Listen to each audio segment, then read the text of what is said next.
Welcome, thank you so much. We're going to take a very hard left turn from probably one of the most iconic consumer brands ever to a B2B brand that you have potentially never heard of, but is something that's really near and dear to our heart that we love, and maybe hopefully we'll get you to fall in love with it a little bit as we tell our story. So yes, I'm Emily Kircher. I'm from HLK. We're a brand and creative agency and have worked very closely with our partners, now Envu, for about 4 years.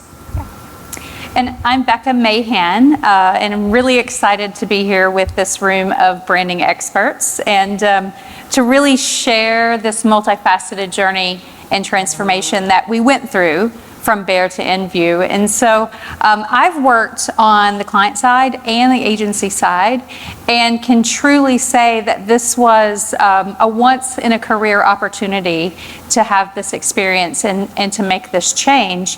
And the whole team put our hearts into it, and we're so thrilled to do this, and so we're excited to be able to share some of that with you and hopefully inspire you a little bit along the way. And it's very appropriate because this week is actually our second birthday of Envu, and so it's a good time to share more and to give you a feel for it. We're going to actually go all the way back to the beginning and talk a little bit about this initial journey of how we went from the environmental science division of Bayer. Who's ever heard of that? Raise of hands. Okay, just a couple of people. Yay, okay. So we went from Bayer ES to Envu. And we're going to tell you some of the fun stuff about it and how we got there. But first, I just want to give you a little bit of background on environmental science and what we do at Envu.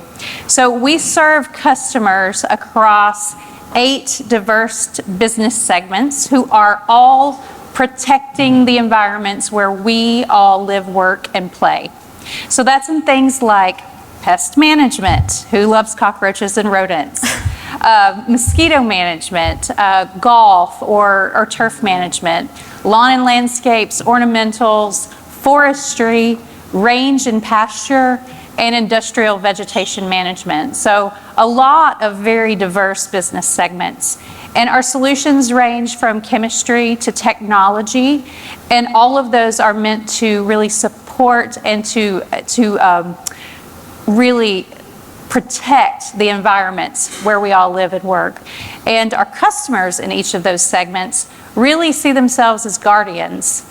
They're very passionate about that because they're out there every day protecting environments, restoring environments, and beautifying environments so that we can all enjoy that as society. I'm going to give you a little bit of context to the story.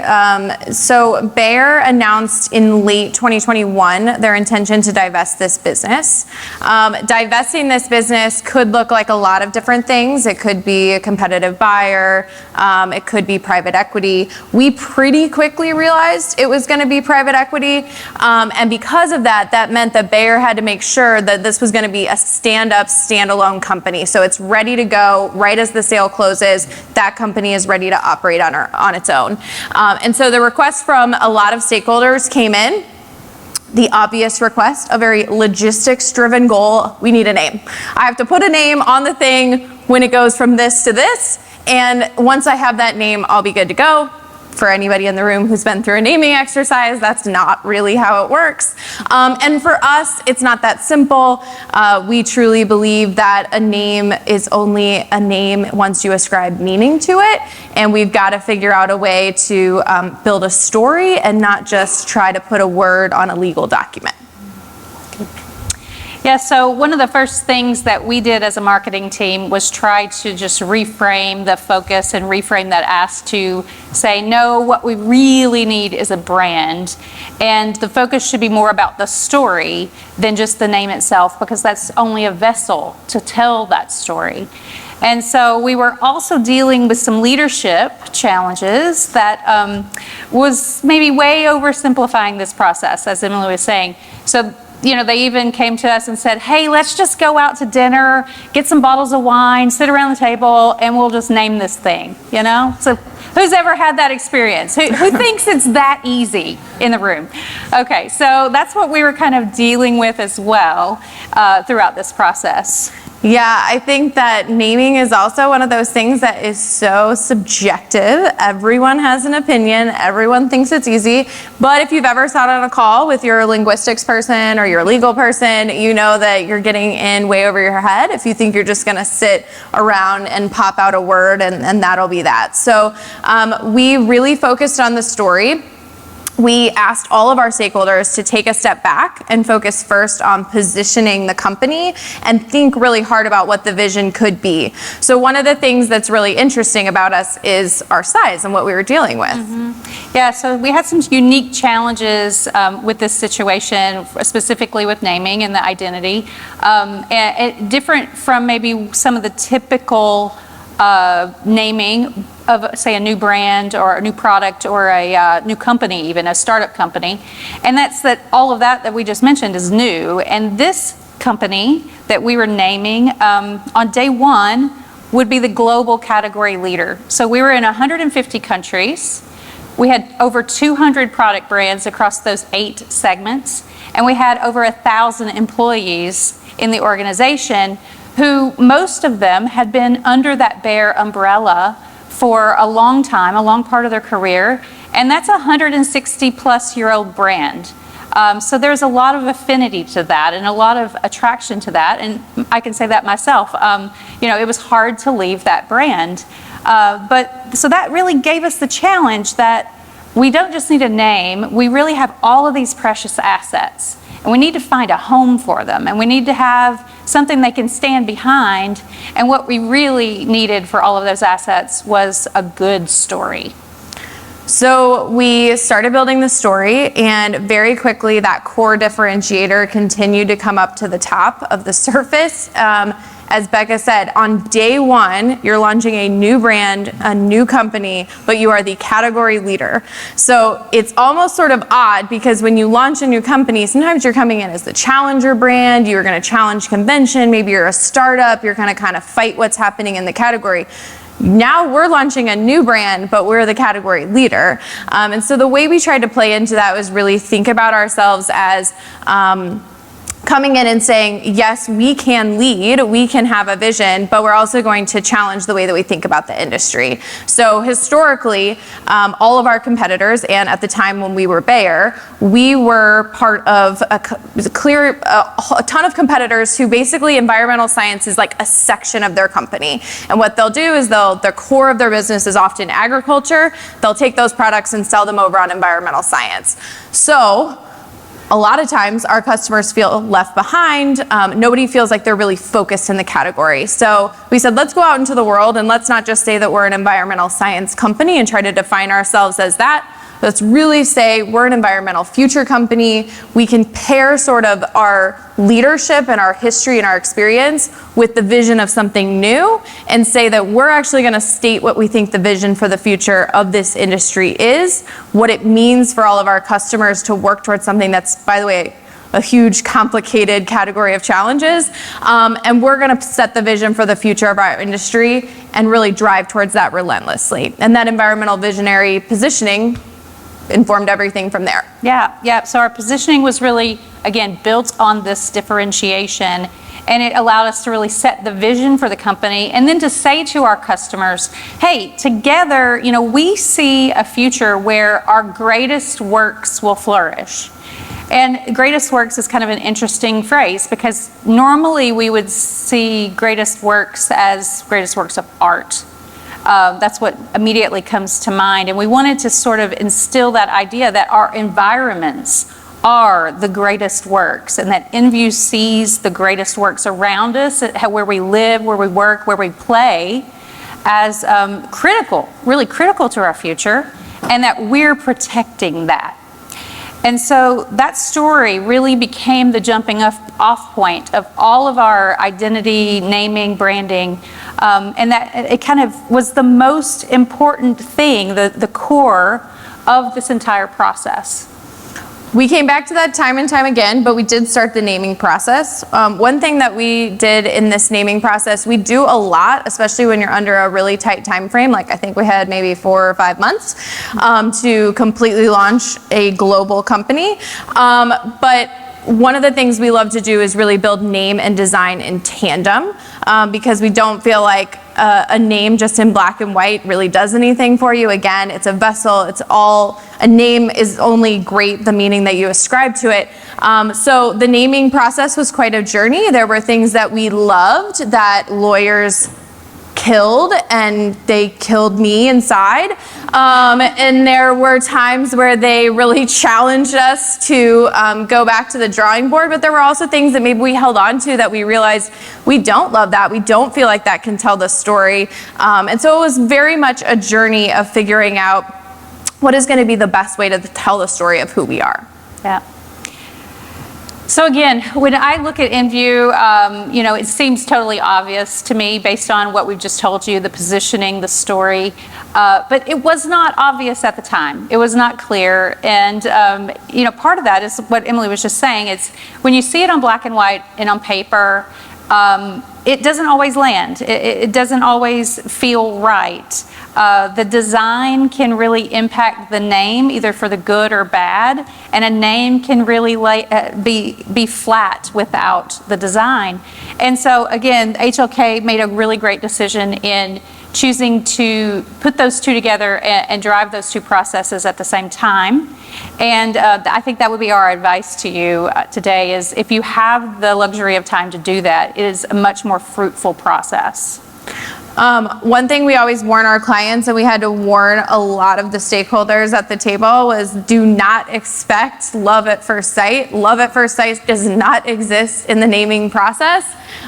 You have to sit with a name, live with a name, fall in love with the name. Sometimes you fall out of love with the name, fall back in love with it. I often say when we present names, we'll present them 4 or 5 times to you. We're going to go home and sleep on it, and then we'll talk about it the next day. It's very much a journey, and you can't expect love at first sight. You really have to start to see it come to life.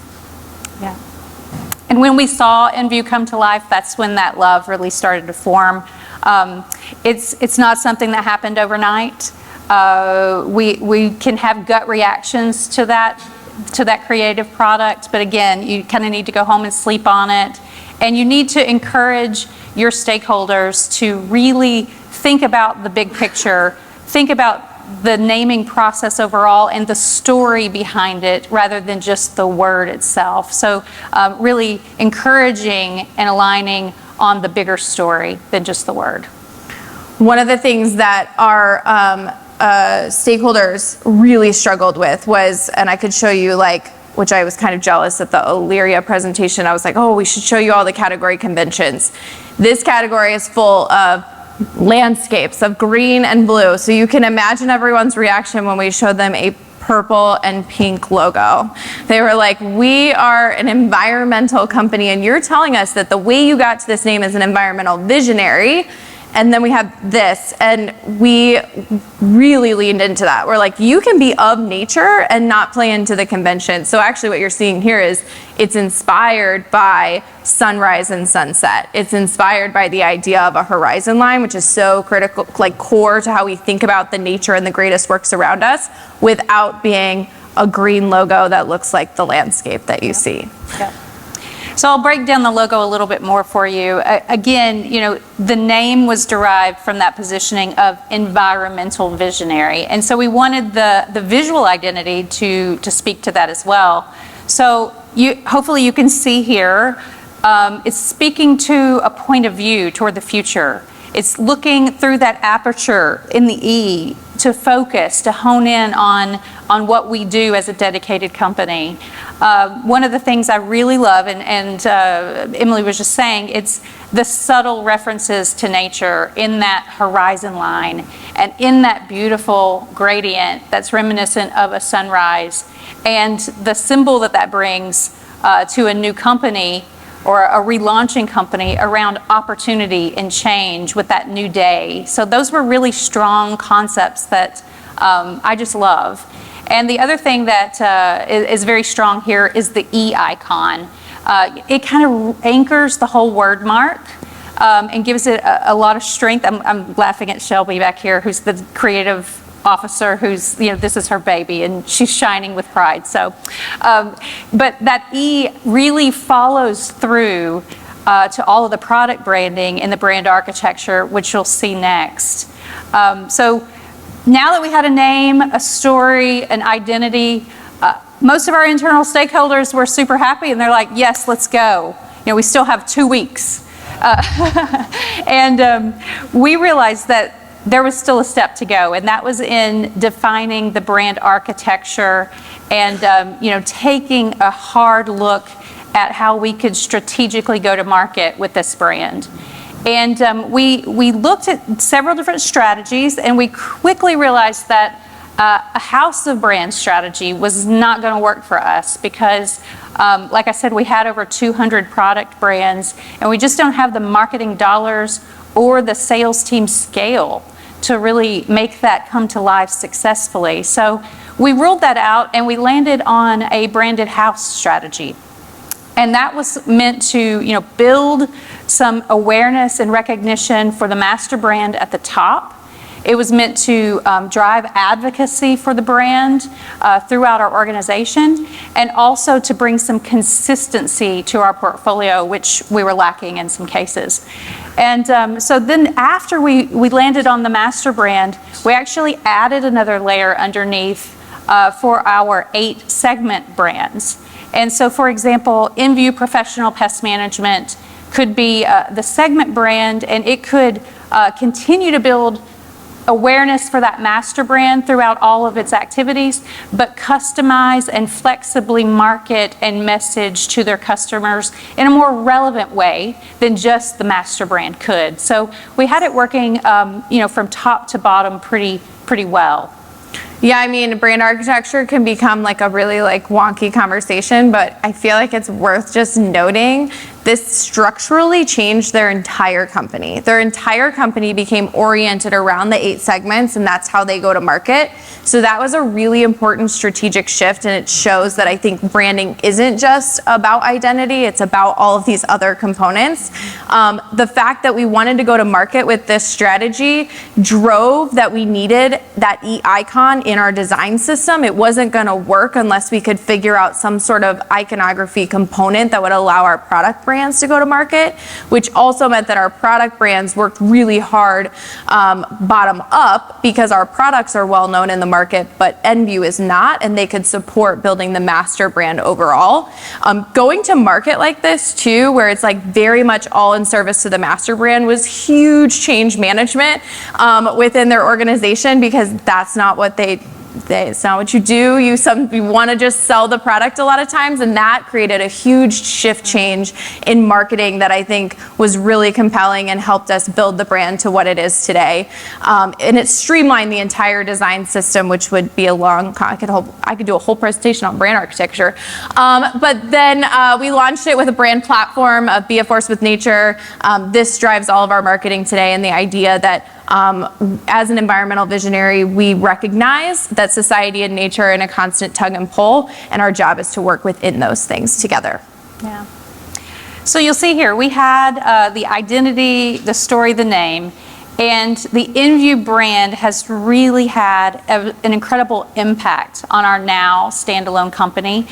Without that brand, I don't think we would have been as successful as we are today. So the brand development was really critical, not just to give us a home, but it was really critical in driving and navigating a huge change in our company, as you can imagine. As we said earlier, it gave people a really great opportunity to rally behind the brand, to feel at home, and to have a vision for the future when we didn't have a certain future. It was very uncertain at the time. And I think that really, in a nutshell, that's the power that a brand can bring that a name cannot. We'll just talk about, we're going to close it out with 5 learnings, and I'm going to hover on you so I can remember what the 5 learnings are. Mm-hmm. So we wanted to close it out with 5 things that we've kept top of mind that are really important to us. The first is don't name a company, build a brand, which is what we started the conversation with. I think always start with the story and build the name from there. Anyone who's been through a naming exercise knows, I think that is always where you're going to get to a more compelling place. The second is the goal is not love at first sight. And from an identity and a naming perspective, we've got to find a way to just love a story and find the right vessel for it and see how all those things can work together. The third is really important, and I'm going to give like a kudos to Becca for a second. Have the courage to fight for what you love. Our clients were incredibly disciplined and courageous around what they wanted the story to be, and they fought for it. I still remember being in a meeting with the lawyers, and we were in love with the name. We were in love with how it had planned out. And I think she said to me, like, I think you need to stop trying to make it have so much meaning and just pick a word, because that'll way de-risk this situation. And which is lawyers' job. Their job is to eliminate risk. I get it. But we knew the risk was worth taking. And I think it was about having the courage to say, I love this thing, and I know that we can make it something, and they fought for it. And I think without them fighting for it, it never would have happened. Yeah, which brings us to our fourth point, which is, sell the story, not the name. And I think we've driven that point home, that, when you're managing stakeholders, sell them on the story, because the name is so subjective. They're never going to love it as much as you do. And so it's really about helping them understand that the name is only one component of that story. And then the last thing we'll leave you with is training for brand advocacy, not standards. And I know some people in the room may cringe when we say that, because I'm not saying brand standards aren't important, because of course they are, and consistency is key. But in the beginning, I had to ask myself, what's more important? Is it more important that we have the most perfect PowerPoint template? Or is it more important that my sales reps can actually articulate the vision for this new brand? And so being able to do that, and having our employees, my colleagues, really being the ones to deliver that story, because let's face it, our employees are the #1 communications channel and the most expensive communications channel that we have. And so if they can do that, if they can articulate your brand and share that and evangelize it, then it really helps to bring your brand to life. And we're still relying on that today. And that's it.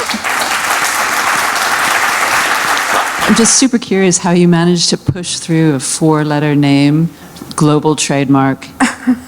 I mean, deep pockets or what? She's still dealing with that. You know what? It's very interesting. And one of the most interesting learnings I had from this whole experience was that there are almost no 4-letter URLs left in this world. We paid pretty dearly, from my perspective, to have that envu.com. We got envu.com, which is amazing. Yes, we do. We have and it. I will say, but it's so elegant. When you can just pull all that together, it's so elegant. And so it was worth the price tag. And I'm very glad that we went through with that. But yeah, the trademarking is the most challenging part of the entire process. Do not underestimate trademarking. But we really got people to fall in love with it. And it's amazing what people can do when they love something, and amazing what people will decide is worth spending money for if they think it's going to make a difference long term. And I think it's paid off for them. And I won't lie. There are countries in the world that I'm fighting for this brand from a trademark perspective right now, but it's worth the risk. Yeah. That's why I say, it was something they had to decide. Yeah. It's not going to be a fight that ends right away. This is going to be a long-term battle. Years long process. Yeah. I'm Rupali with Meta Design. So when you, I imagine you had a short list of names, right? A short list of names. So did you actually visualize all the names that were shortlisted? Yeah, so we did full is relative, Shelby, but we did fairly extensive design on 10 shortlisted names, which was an investment and made our creative team very irritated. But I think, again, it was super important because we were on a short timeline. We had to figure out a way to selling the name was a focus pretty much the entire time. So the day that we went in with 10 designs, we were forcing our clients to make a decision on at least maybe narrow to 7, and then we were going to have to do a stakeholder meeting that included the private equity buyer. And I didn't want them to see a black and white name on paper. And so it was just a choice that we had to make, that we knew we wouldn't be able to sell, we wouldn't be able to make someone fall in love unless they could truly see it. So yeah, we did pretty extensive design on about 10 of them. I didn't show this, but one thing I find fascinating is our original logo that day we presented for Envu is almost, well, Shelby wouldn't say it is, but it's almost identical to the final logo. And I can't tell the difference. There are colors and font choice, like a little bit, but they're almost identical. One, that's really disciplined and courageous clients to know when to stop editing. But two, it's building in the story and having the design process in there that you were able to stay really true to it all the way through. It's fantastic work by HLK.